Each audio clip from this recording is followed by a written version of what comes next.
இப்போ நம்ம பழைய சோறு வச்சுக்க போகிறோம்.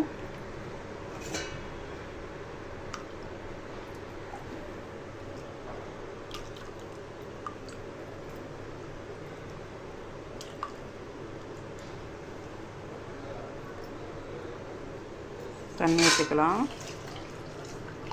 பழைய சாத தண்ணி குடிக்கிறது ரொம்ப நல்லது. இப்போது நம்ம தயிர் ஊற்றிக்கலாம்.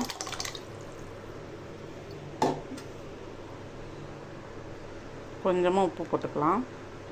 இப்போ கொஞ்சமாக கத்திரிக்காய் புளி வச்சுக்கலாம்.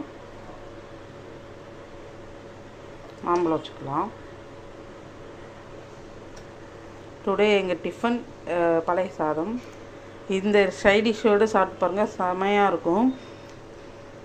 இது செய்கிறதுக்கு நான் வந்து இப்போ சின்ன சின்ன கத்திரிக்காய் எடுத்ததுனால எனக்கு கொஞ்சம் லேட் ஆயிடுச்சு. நான் பெரிய கத்திரிக்காய் இல்லை, எண்ணெய் கத்திரிக்காய் வாங்கி வச்சேன். சின்ன சின்ன கத்திரிக்காய்